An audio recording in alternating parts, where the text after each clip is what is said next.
Hello everybody! Welcome back to Cal Banyan's Hypnosis, etc. with Celeste Hackett. And yes, we have Celeste Hackett back with us. Say hello, Celeste. Hi everybody, I really missed you. I'm glad to be back. All right, well, we'll get into what you've been doing and finding out, gosh, what you've been up to. And then I got some very special questions to ask you that I think everybody's going to be interested in. Okay, well, I'm still working on licensing for my school, and I'm getting ever so close, and I've put a date out to the universe. It's February the 22nd, and I'm crossing my fingers for that.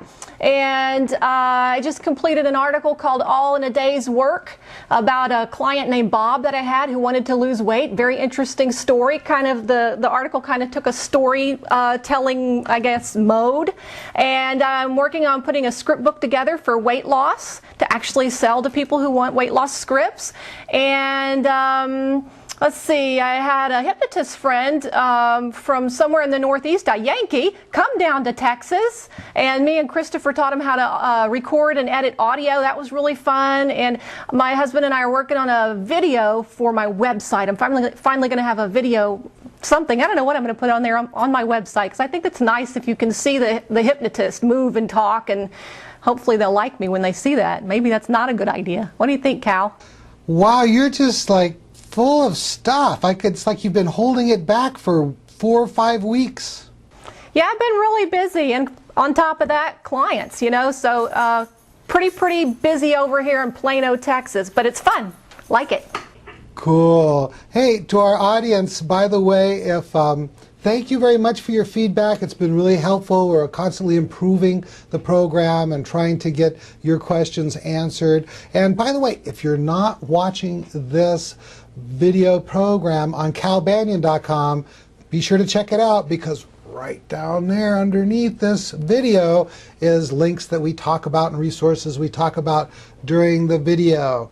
All right, let's see. Before we get started, I want to talk about just something. Is that okay with you, Celeste? Yeah, that's fine. I think that'd be wonderful. Anything, something. All right, good. Just because I don't want to forget about it, I promised myself I'd talk about it. Hey, everybody, if you haven't been there yet, go over to hypnosis.org and check out our excellent hypnosis website, which is presented by hypnosis.org. And what it's done is it is a program to help add credibility to good quality hypnosis websites on the web. And if you apply for this little program here, what happens is I will personally go to your website, and I just make sure that it looks like it's on the up and up, and that your credentials look legitimate. It's not a really fine-tooth thing, but I just want to make sure it looks like a legitimate website, a quality website, professional website. And if it is, then what we do is we enable you to use this graphic on your website. I think you've got that on your website, don't you, Celeste? Yeah, I have it. I was going to put it on every page. Haven't gotten around to that yet, but I also would recommend that. It's a great idea, and I'm hoping that it's added credibility to my website, since a third party is judging my website. It's not just me saying I'm so wonderful. And how many Hypnosis Excellence Awards have you given out now? Because there's a lot of people. I'm seeing them out there, starting to really show up on some of the different websites I've been visiting. I am not exactly sure. I haven't counted them. We've got a spreadsheet that's got all that stuff on it, but I would probably, just a guess, somewhere between 60 and 80 websites that I've personally gone to and said, yep, that's a good enough website to get our little stamp of approval. So that's the one little thing I wanted to get in. Again, you guys, if you want to be considered for that program, just go to www.hypnosis.org. That's org. And when you do that, you'll see it'll have all the information you need to know to decide if you want to be part of the program. Good. All right. What I'd like to do now is, gosh, I know that Celeste, she's been away for such a long time, and you guys have all missed her. And so I'm going to kind of showcase her today. And what I'd like to know is, Celeste, now you've done, literally hundreds of sessions now since you graduated. What would you say are some of the top things that you learned from, you know, that those sessions have taught you, you know, from actually going out there and seeing clients? Yeah. As I've told you before, you know, I used to do a lot of, or I did for a little while, direct suggestion hypnosis. And I guess, you know, moving into 5-path was very, very different. I stopped doing the lengthy inductions. I learned how to do instant inductions. That was huge, just learning how to do the instant inductions. And I was so scared that when I did an instant induction that people would be mad at me because I scared them. So that was one of the first things that I learned, you know, that people aren't going to bite. In fact, when you kind of give them that little surprise, just like if anything surprising happens to anyone in life, all of a sudden they're really watching to see what happens next. Guess what hypnosis is?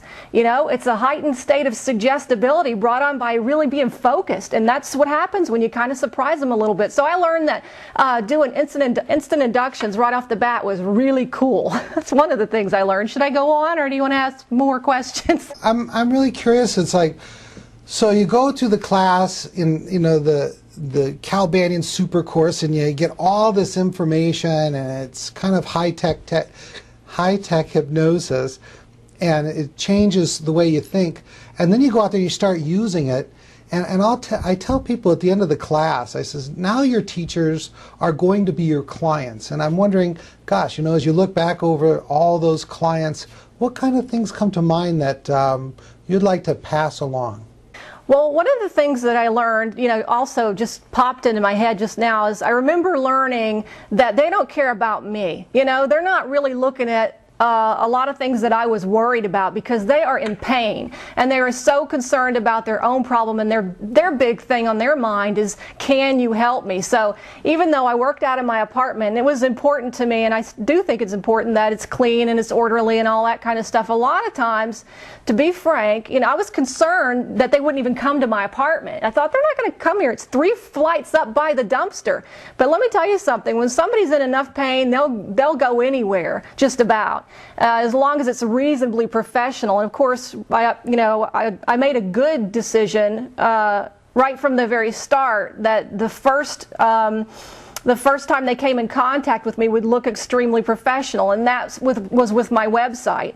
So that already I built the expectation of a certain semblance of professionalism that would be there, would be upheld. So that by the time they got, you know, that view of me, and then they talked to me on the phone, and I sounded like I knew what I was talking about. And when you've learned 5-path, you sound a lot different from the other hypnotists in town on the phone, because you understand what's going on at a deeper level with people. You start talking to them about their emotions, and they get it.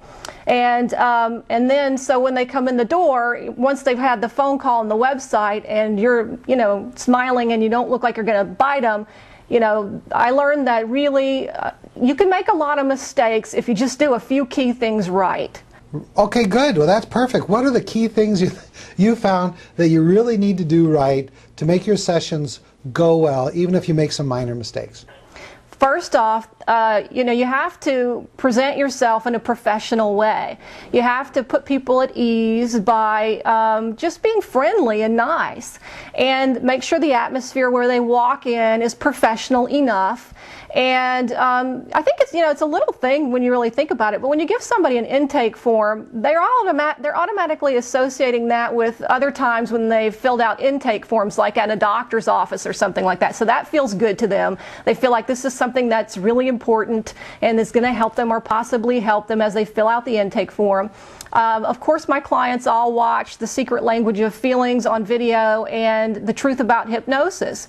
And Cal, you do such a wonderful job there, setting up expectation for the client that, you know, that's a wonderful thing, an important thing. Somehow you've got to set up expectation by sounding like you know what you're talking about when it comes to hypnosis. And, you know, it's a lot easier to actually have a video of that than trying to do it by yourself right at first. So I fell back on that video at first, and I still use it because people like it, and it just gets them ready to move forward. So that's some of the key things for getting them up to the point of the session anyway. Beautiful. Hey, okay, if you could give one last piece of advice. You know, you do such a wonderful job in your column on the Banyan e-zine on the Banyan Hypnosis Mall.com of really about getting started, even like on a budget. And I think one of the most tremendous things that we need to do for the profession is help people go from classroom into practice. Give them one more piece of advice that really can help them make that transition. You've got to take everything that you learned and sit on it for a few days. You know, don't rush into it. Just let it all soak in for a little while. And then sit back after that time has passed and go through the manual again and write out an outline of each phase. And remember that the second phase doesn't come before the first phase, and the third phase doesn't come before the first phase. First of all you need to do is get that first phase right. Take baby steps. You know, you don't have to know everything all at once. That's so important, and you can go ahead and get out of class, take a few days, go through the material, start making appointments, start seeing clients for that first phase, if you're a 5-pather, which is preparation, testing, and convincing, which is basically preparing the client for hypnosis, hypnotizing them, testing them for the proper level of hypnosis, convincing them that they're in hypnosis, and then doing the direct suggestion work to get things started. And then you merge that and do the post-hypnosis interview and set up the next appointment or confirm the next appointment. And then you've got a whole week to bone up on that age regression work, right? That's exactly right. And the thing is you know, you just want to start the process of getting a client into your office. As soon as you get a client in there, if you've done the preparation just for phase one is it's pretty easy to learn. And if you do a few things not quite right, you don't have to worry because there's so many little things built in there. I mean, if you make a few mistakes even, they're still going to be hypnotized. Cal, you've done such a great job of just all the various elements in phase one. You know, I've made mistakes in phase one. I still make mistakes in phase one sometimes. I forget to look at the time and say, oh, it's 10:20. This session won't take very long today. You know, and then because of eye lock or because of red, or just because of doing an instant induction, you know, all of a sudden they come back and they're just ready to go and they've had a good session and they're moving forward. But if you just say, okay, I'm not ready to do 5-path, but I'm going to do phase one. And you get them in there and you do phase one. Well, guess what? All of a sudden you're doing it and you got a whole week to, like Cal said, to bone up for age regression. And what happens is when you start getting clients, the pressure is there for you to learn. You have to sink or swim. So start seeing clients. They'll, you know, automatically, because you want your clients to do well, this works better than anything. You're automatically going to go into phase two and do the best you can. You will make some mistakes. That's fine. You always get a second chance. Just like in everything in life, it ain't 3 strikes and you're out. It ain't baseball. You just keep trying. You just keep doing it. Pretty soon you get better and better. That's right. Like I always say, it's not brain surgery. You know, in brain surgery, every cut has to be right. Every stitch has to hold. But if you've done the things, Celeste, that you're talking about, and that's, you know, to give them an impression that you are a good person and that you care about them and that you're professional, and then you give them some results, like you test for eye lock and you show them if they're doing well, and then you give them suggestions. Any results they get at all, for them, is going to be reason to come back and finish the process with you, right?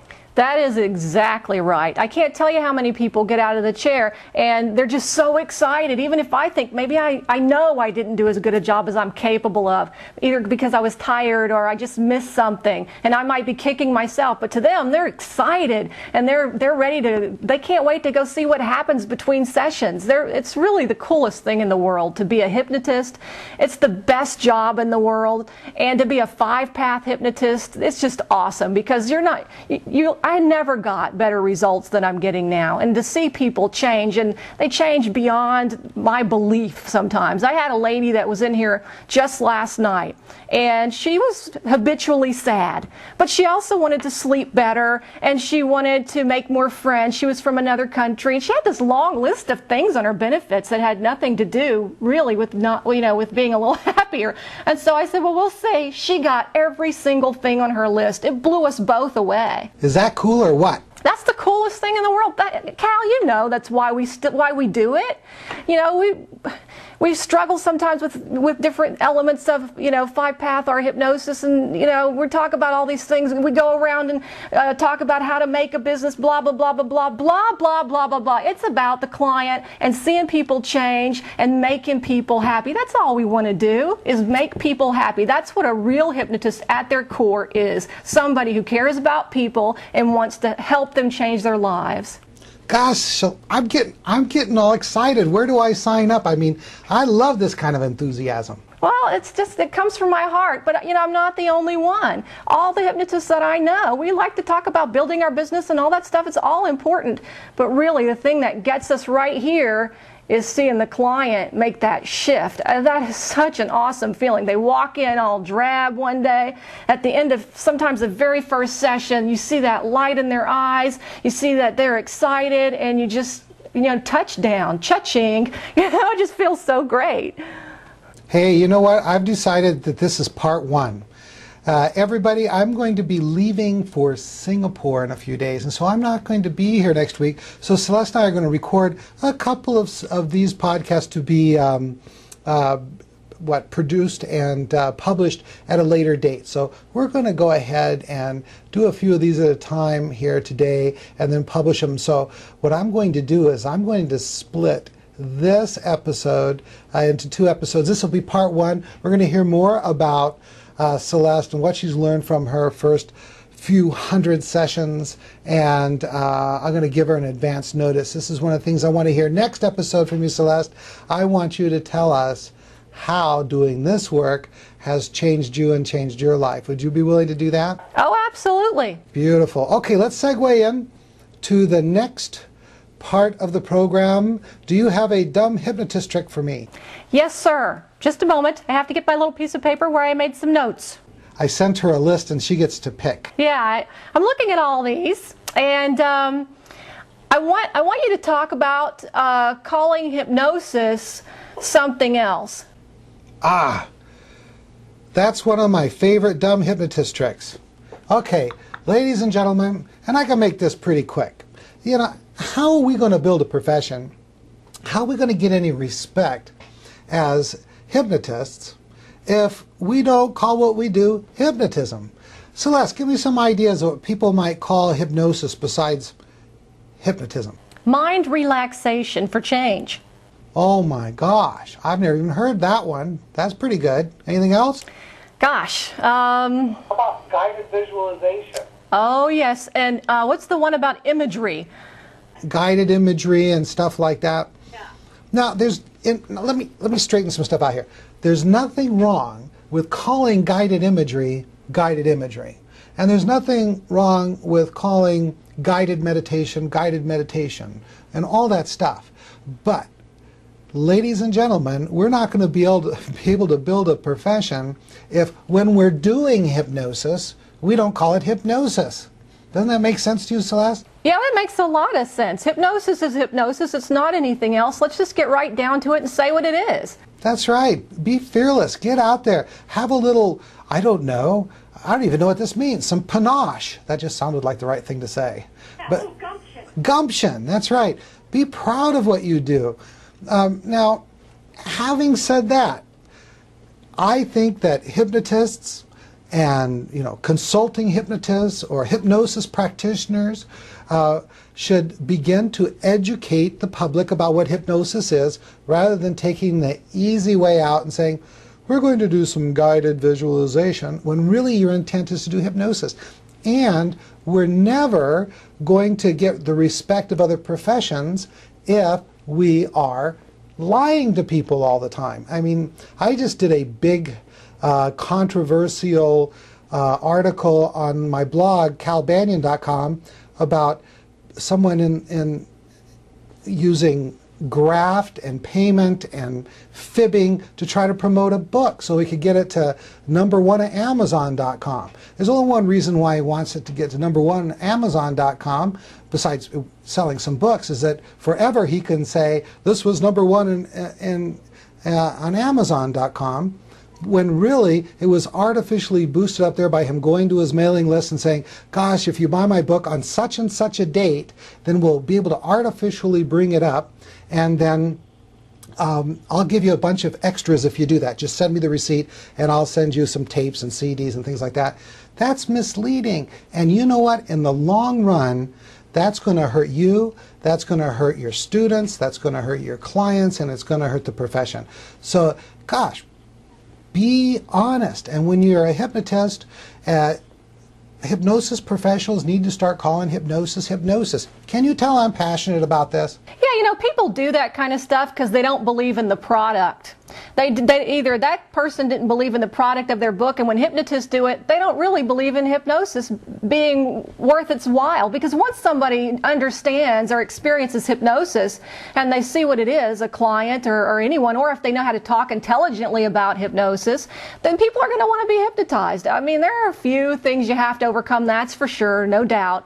And in some areas of the country, it might be a little bit more tough. But, you know, believe in your product, and you'll draw more and more people to you who are open-minded about it. Exactly. Now, having said all that stuff, one last thing I want to say on this topic, and that is there may be situations where the only way you could possibly help someone or to work in an environment is to call it something else. And I think that that should be done as little as possible. It should not be your plan A. You might have to do it as plan B. But you know, like in a corporate environment, maybe they shun the idea of hypnosis, but guided imagery is real popular or something. But really, try to do that as little as possible. Make sure you're doing it because there's absolutely no other way that you could do the work and help the person. How's that sound, Celeste? That's probably true. I mean, that is true, definitely. I mean, a lot of corporations, they probably wouldn't be able to tell their staff, okay, everybody's going to be hypnotized at lunch so you can do a better job. You know, for some people, it truly is against their religion, or they think it is, or they've been told that it's dangerous. So, you know, I guess the employer might run into some problems that way. Cool. All right. I've got one fabulous announcement to make. I want all of our listeners and our viewers to, there's a very special video on the internet of Celeste put together by John, and it's so doggone cute. But in order to see it, you've got to go to a special link, and I'm looking for that right now. And do you know what that link is, Celeste? Hold on, I'm putting on my sunglasses because I feel very cool right now. I just think this is going to be the best video. I've seen it. It's pretty funny. And I'm a little embarrassed. Anyway, let's see. Where is it? Ourhypnospace.com. That's what you mean, right? Yes, they can go directly to it by going to Paul, J like the letter J, jpaul.ourhypnospace.com, because it was put together by our tech guy, our tech wizard, our you know, the master of all IT artistry here, John Paul, and he put together from kind of like some outtakes from while you're listening to me talk, and it's just very cute and it's very musical. And so everyone go there, and if you didn't catch what I said it was, just look down there, go to calbanyan.com, and I'll have a link there for you.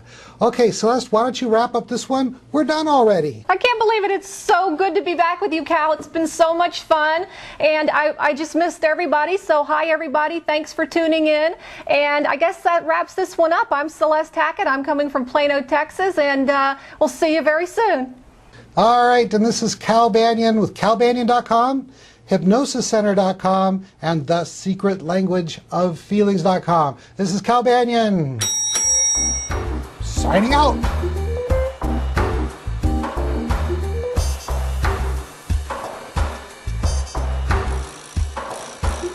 This recording is the property of Cal Banyan and Cal Banyan's Banyan Publishing Incorporated. All rights reserved. for private use only. It may not be duplicated without written permission.